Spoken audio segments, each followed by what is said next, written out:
Welcome back to season 2 of Driving Performance. I'm your host, Tom Shea. Excited to introduce Kendall Dickieson to the pod. Kendall Dickieson is a CPG and D2C social media and influencer marketing consultant with 7 years of experience in the space, helping brands build communities and content that convert and teach them how to create a true friendship with their ideal customer. Kendall Dickieson, live from Expo East. Welcome to Driving Performance. Thanks for having me. Yeah. I'm so excited. Long-time listener? Very long time. Very, very long time. So last Expo East, any core memories as we send Expo off into the distance? Oh my gosh. I feel like there's a lot to handle. Oh, probably like I feel like the We Stock after party is always like the thing that comes in, and everyone is always playing ping pong and having a blast and making new friends. I feel like also being overly caffeinated by all the coffee samples is like never a dull moment. Last year I just randomly took a free sample and it was just like an energy bar, like I thought it was a protein bar. But you didn't know what was it. Oh my, I started like an hour later, I'm like shaking and I go back and I'm like, oh yeah, that was 3 shots of espresso and 1 caffeine bar. I was like, what the fuck is going on Never here? a dull time. Yeah. That's for sure. Well, anyway, let me quickly introduce the format of the podcast. Yeah. So as we are in a truck, there are going to be a few stops along our route. First stop is founder origin stories, all of the pivotal moments, inflection points that got you to where you are today. Second stop is the brand specific question, the company specific question, diving deep on flexible creative, the clients that you work with, all of your experience there. And then stop 3 will be our final stop, and we will close with a game we call the Hot Box, which is a rapid fire this or that question game modeled off the hot seat. And then we'll wrap outro from there. Sound good? Prepared. Let's do it. All right, let's do it. All right, so where do you want to start? You want to start? I think you have a fun sort of come up story, specifically with your academic years. So, oh my gosh! Why don't we start? Someone did the research. Yeah, I got receipts. Okay. ChatGPT went off on this one. If you want me to do your origin story, I mean, I can just read it. I'm happy to kick off. Am I just diving right in? Yeah, go for it. Let's see. All right. So I first kind of got like into social when I was at my first college of 3. Before I then dropped out was at University of Vermont. And I had a roommate at the time who she was vegan, and we both like loved healthy options. Right. And in Burlington, there's like the closest supermarket was like 2 miles away, and I don't know how to drive, and like you can't have a car as a freshman. Today, you live in the city, so now I live in the city. I still don't know how to drive, and I just got to drive. I just got a non-driver's license. I've been carrying a passport for like 10 years. Wow, fun trivia. Yeah. So like showing up to music festivals is like a passport. Yeah. And basically, long story short, is that like we were like, what about we form this food account, or both form food accounts that show like healthy eating in college. And at the time, that was 2013. So like Instagram was like just a thing. So we both started like documenting really bad photos of what we were eating. And then I decided to leave UVM in my first semester in December and go back home to New York. And I still kept posting on this account. And then it grew. Then I went to my second school where I studied like business administration. And then I was like, I don't really want to do this. I actually want to be a dietitian. Dietitian? Yeah. Okay. And then I went to my third school, all while still posting on my account. What prompted the leave from the first school, UVM? The first school is a little bit of a deep dive. Okay. But it did get me to, I have to say, it did get me to where I am. And it started the account. It was the reason I started the account. So I was dealing at the time with like some health issues, more so like disordered eating, things like that. A lot of girls who go through that in college. And so I started this account more so as like accountability to myself and like recipes to like get healthier, get better. Right. And so like that was my main point for leaving, because I knew I wasn't in the right headspace, but I also had a feeling that college wasn't like my thing. Right. I was like writing in English on my Italian test. So I was like, I'm crushing it. But yeah, so then second school, and then I left that because I was just like, I think this is like too easy. It was a little easy. Okay. And then third school, I was just like, okay, let's become a dietitian. Still kept my account going. At this time, it was probably like 10,000 followers, 15,000 followers. Right. So I started getting reached out to by brands, and then it kept growing. So I was doing more partnerships while I was in college, all while balancing like a retail job and an internship at Spoon University that I got through who is now my best friend. She was someone I met through my food account. Okay. Her name's Carolina. Shout out Carolina. And I became a social media intern at Spoon University. Okay. While still going to school, working in retail, doing all that. Yeah, a And lot of then stuff going on. junior year, I was like, I Yeah. need to go. So Yeah. talk us through that was like, I don't know if it was early IG, but That was pretty it was pretty early. early, Yeah, right? yeah. So talk us through, I don't know, like what that was like. Did you have aspirations to grow it, or was it more an organic? Like, I'm gonna post what I want to post. Like, what element was just like, this is me, hi, and what element was like, hey, I'm trying to build something I here. didn't know there was like zero intention. Like I consider it like the best accident ever Yeah, because one, I outed myself that I had this account because it was completely private when I started it because it was like more so just for me. And right. I was like, let's see what happens if we didn't make it public, maybe one day. But it was more so just for me. And then I stupidly pressed share to Facebook when you're like uploading an Instagram Yeah, post. yeah, And yeah. so it went on to Facebook back in the day. Oh And then no! everyone was like, "What is What are you this?" And I was like, doing? "Oh my god." So I was Oh, like, "Guess we're public now." wow. And then I just kept posting whatever I wanted. Like if anyone scrolled back, like the photos are awful. And a lot of contrast colors going on. And Sepia sepia filters. filters, black and white. And so yeah, it was kind of like whatever I wanted, where Yeah, you could just do whatever you wanted, say whatever you wanted within reason. yeah. And yeah. And what was the actual content? Was it being like crowdsourced from people, or was it all specifically things that you It were was trending and tracking? It was literally anything I was like any recipe or meal I was making in my dorm room. Like Okay, that was it. Like that was like or like gym updates, right. like fitness, And how did that whatever. evolve over time? It kind of got more versus like meals and like ideas and my feelings. It was a lot of it started getting to like elevated recipe development enough Okay, to like work with brands to be like I could be your recipe developer. right. So it started getting into like working with companies like back in the day, like Maranatha, a huge Okay, almond butter company. I did a brand partnership with Hinge about what it's like to be like yeah, yeah, a yeah. creative who works from home. Right, That was like probably my most random and fun brand partnership ever. And then yeah, so like it kind of scaled to like this like I got a real camera, I got backdrops, I got right, lights, I got right. like I'm spending 4 hours in a kitchen, like versus like microwaved carrots in a dorm Yeah, room with like a random veggie patty. yeah. Yeah. When did you make the decision to try to monetize it and like start brand partnerships? It happens just Like like randomly, normally. Yeah, I was getting reached out to by a lot of brands through like all like influencer inbound and stuff. networks. Okay, Yeah, so it was like through like Aspire right. when it was Revfluence back in the day, but like Aspire people would just be like inviting me to campaigns.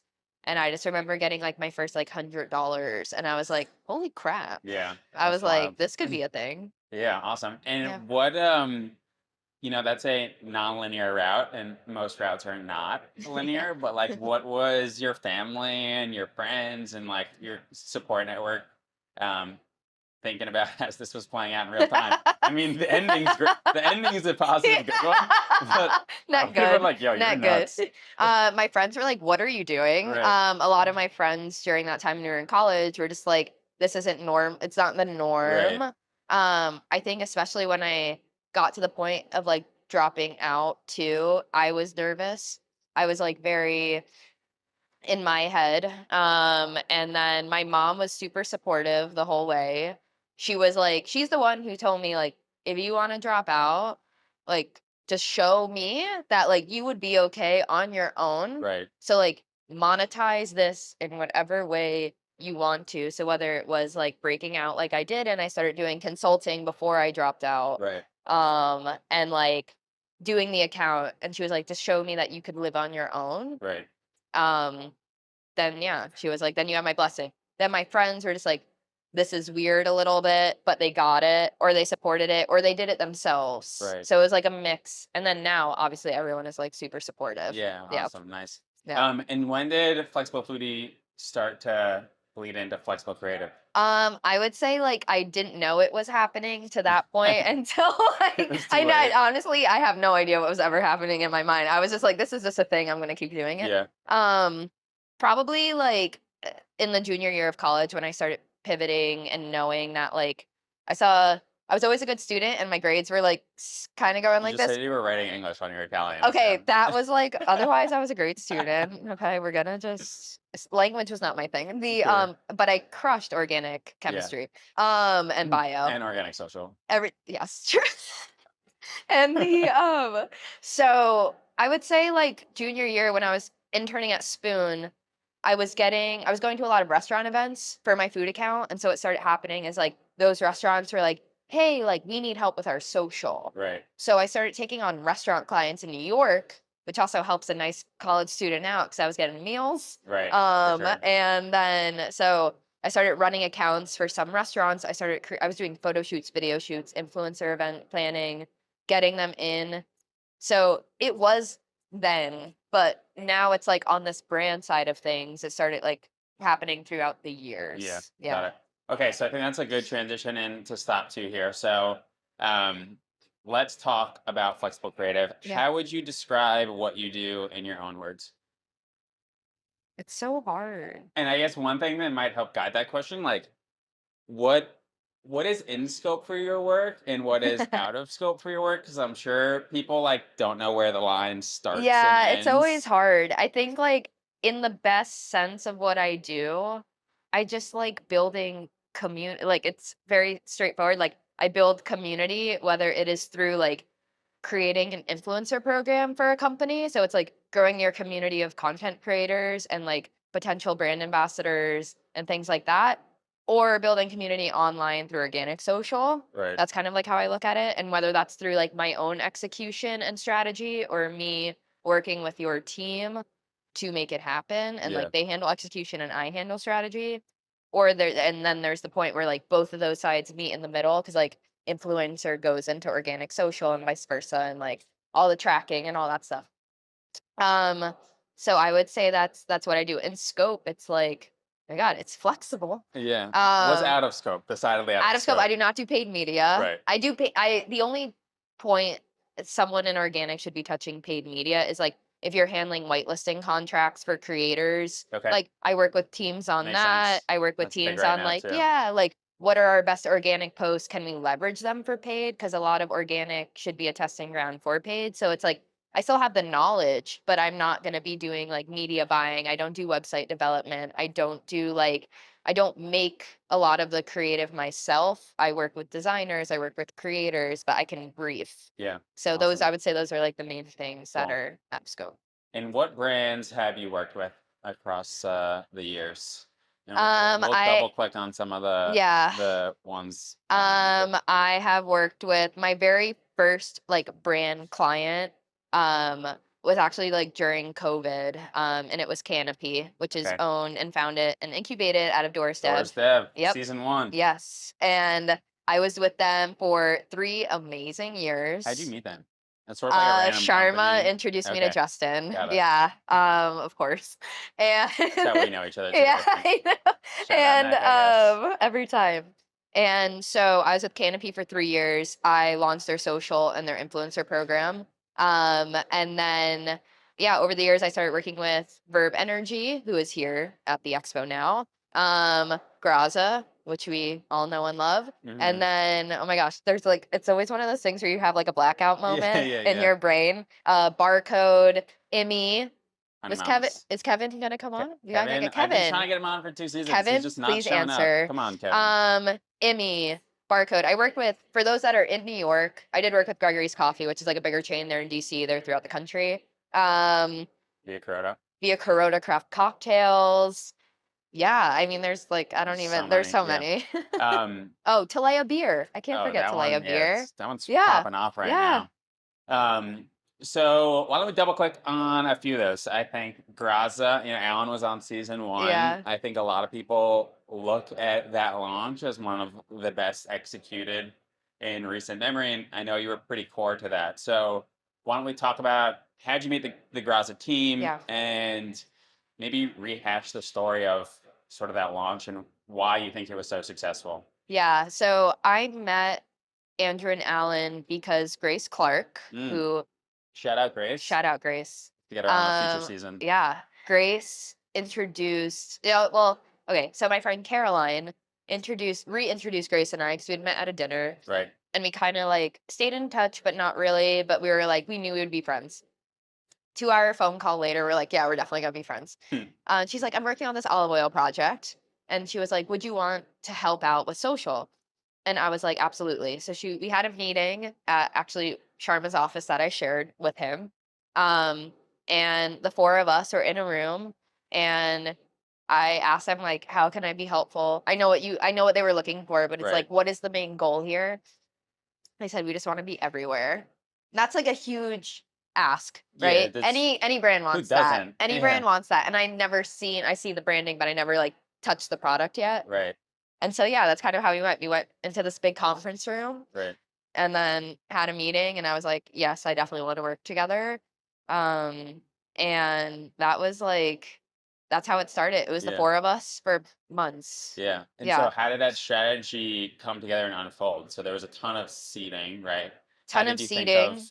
the different options you could have pursued there? I think there's like a whole lot. It's like you see olive oil and people just are like cooking creators. And I think like our goal was, if you want to be everywhere, you have to insert yourselves in like the really weird spot, like spaces too. Right. Not really weird, but like the use cases where it still applies, but people don't see it as the first option.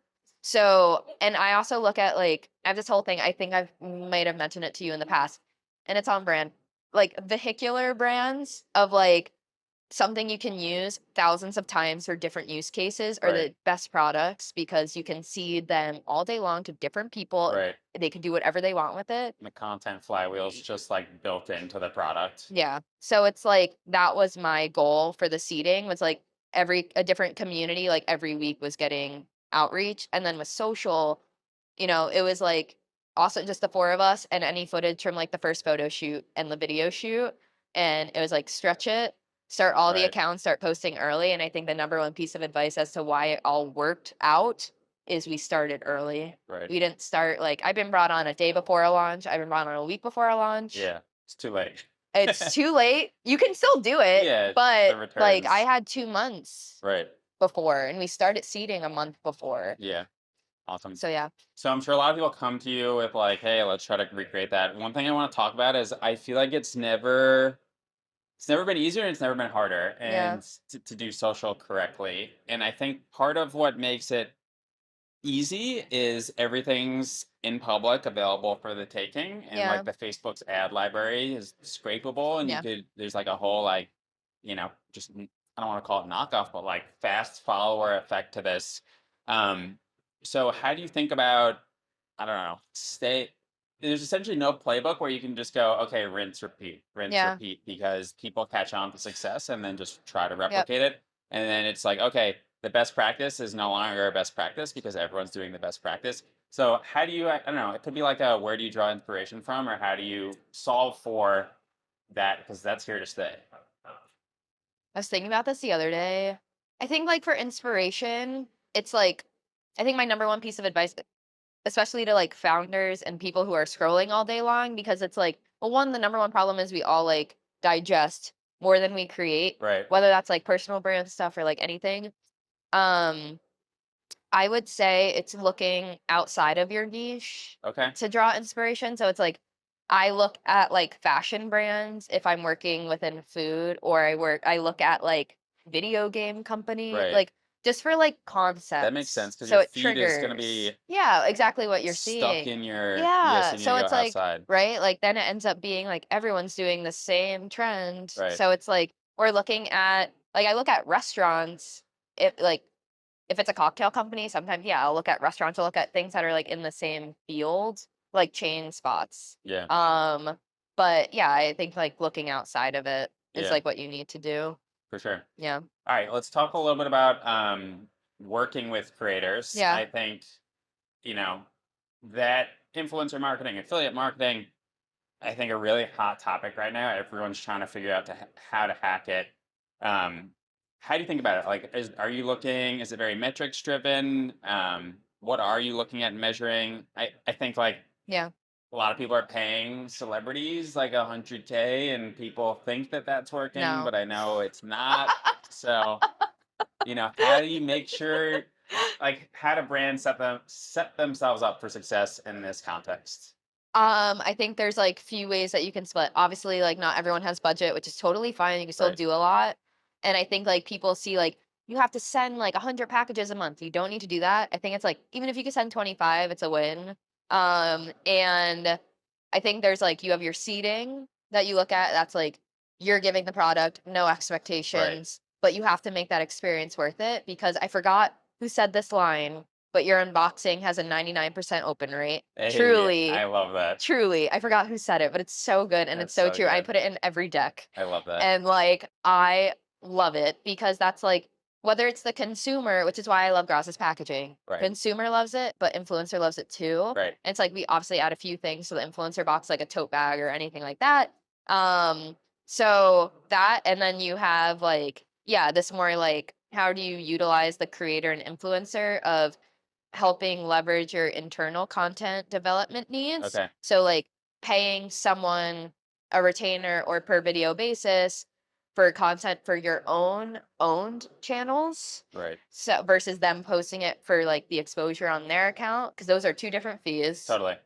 Or doing vice versa and saying like we want to do this recipe with you and pay for your reach and it lives on our website and all that stuff. Right. And then you have this third tier of like the pay to play full blown metric drip like metric wise like actually a lot of my focus on Graza starting like 2 months ago shifted more to like you can have attribution on organic social obviously like UTM links and everything like that, Right. but now it's like strictly paid influencer and ambassador work, so it's like a lot of like the work that is hard to attribute now has all the attribution in the world. Right. So yeah, it's very like what is the ROAS if we're doing whitelisting, how are we looking at that, like what's our open rate on like our boxes when like if we're seeding to 200 people a month, how many people actually posted out of Yeah. that, feedback wise, like what are we getting? So there's metrics for like kind of see it in like each group. Are there any tools that you love, or is it Oh, really sort of like a this has been the manual? question of the week. Has it? Yeah. Well, yeah, I guess. Well, it It's a seems like a lot to hard. manage, right? Yeah. So I'm I wondering if anyone's slotted in to help with that. so I've always been put, which is not a bad thing. I think it's a great skill in like a scrappy setting. So like when I was building out Canopy's list, building out Graza's list, Google Sheets, Yeah. Right. like everyone should have a CRM. I know it's like the hardest thing to always be like updating and Right. everything like that. But keeping a CRM and then like shipping lived in Google Sheets, like just doing CSV files. My goal is to get, the clients that can afford it to some bigger platform. When Grin was more of a thing, I Right. would I Grin, but things change with APIs and I don't think it's the best investment right now. Right. And so for me personally, it's Google Sheets, it's Shopify Collab, shout out Mike. It's free. You can do ambassador through there, you can do payouts through there, you can gift through there.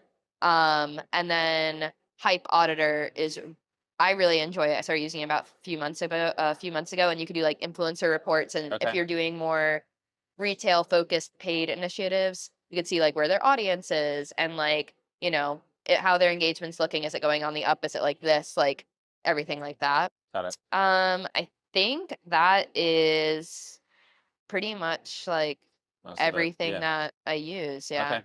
Cool. Two more topics I want to hit on. Yeah. Creator whitelistings, like Yeah. huge right now. Yeah.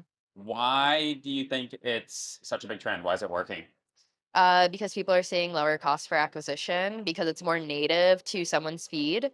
So, I mean, I think a lot of people too, Also, sorry, I should yeah, say that might be jargon. What is creator whitelisting? I was And gonna why is say, this? yeah, yeah, Why is yeah. it I was working gonna so say. well? So, like, whitelisting is basically so if you were doing an ad, right? Let's say for Good Chris, and Shut up, Matt. I wanted to make, okay, say you're creating content for Good Chris, and I was like, Tom, I'm gonna pay you $5 billion. That would be a nice, I'm nice down. check. $5 billion, and I want to run it as an ad through you. That would be whitelisting. So if you were going on your Instagram feed, you might see an ad from like a friend of ours, right? Right. It just says sponsored underneath their username or something like that. So it's like you're getting an ad through their account. It's not coming from like Good Crisp Right. ad sponsored. So it just like hits the feed more natively. Right. But people are seeing lower cost for acquisition, higher ROAS when it's done correctly.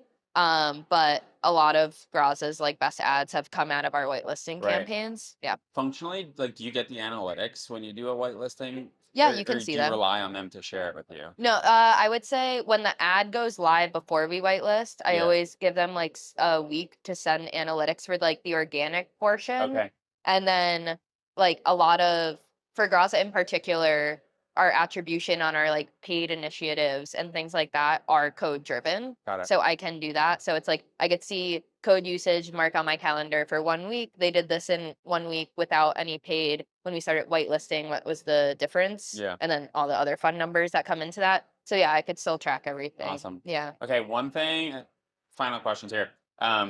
One thing I don't think gets enough airtime is search engine optimization. And I Yeah. think a lot of brands are leaving gains on the table Mhm. because a lot of this stuff, especially with modern technologies, can quickly be ripped, replicated, and optimized for search engine optimization. So have Yeah. you seen that sort of play out? Do you have any thoughts on uh, influencer content at the intersection of SEO?